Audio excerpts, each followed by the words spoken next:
In the heart of a snow-capped valley, nestled between towering pine trees and glassy lakes, lay a forgotten village named Ilaria. It was a place untouched by time, where the days moved slowly and the nights shimmered with stars.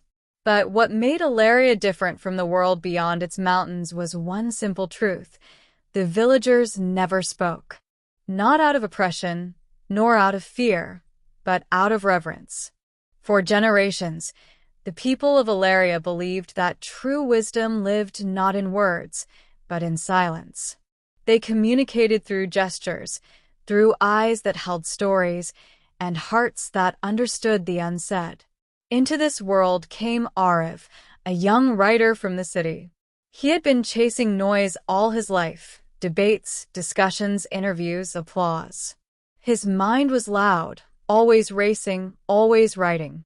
But somewhere deep inside, he felt empty. So when he heard whispers of a village that lived in silence, he packed his bags, hoping to find a story worth telling.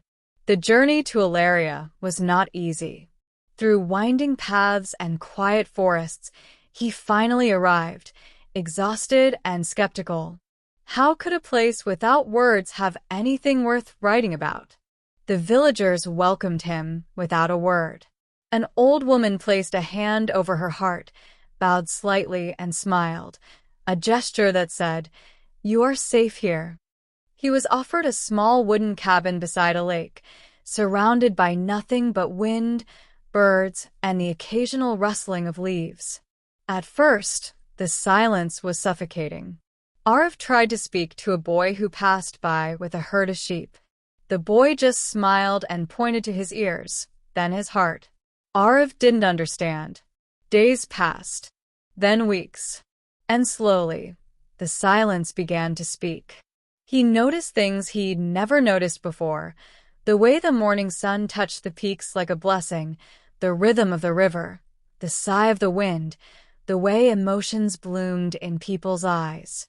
A couple walking hand in hand said nothing, but their silence sang of love. A mother rocking her baby hummed not a tune, but her silence wrapped around the child like a lullaby.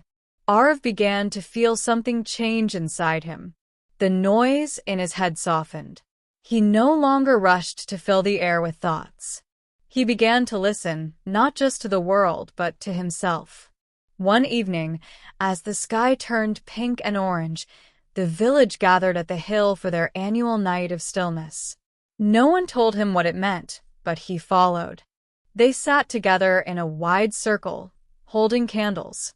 The wind was calm, and the only sound was the crackling of fire.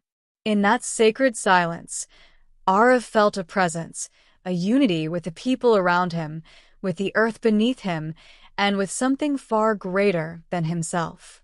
He closed his eyes, and for the first time in years, he was truly present. When he opened his eyes, the village elder, a man whose face was a map of time, approached him. Without saying a word, he handed Aarav a small scroll. Written in delicate ink was just one sentence: "Silence is not the absence of sound, but the presence of everything." Aarav wept. He stayed in Ilaria for 6 months. He never once raised his voice, and yet he heard more than he ever had. When he finally returned to the city, he carried no recording, no interviews, no footage. Just a leather-bound journal filled with reflections and a new way of being. He published a book called The Sound of Silence. It became a quiet sensation, not because it shouted, but because it whispered. In a noisy world, people were aching to listen. Years later, when asked why he left behind the life of fame and noise, Aarav would simply smile and say, "I found a place where silence spoke, and in it I finally heard myself."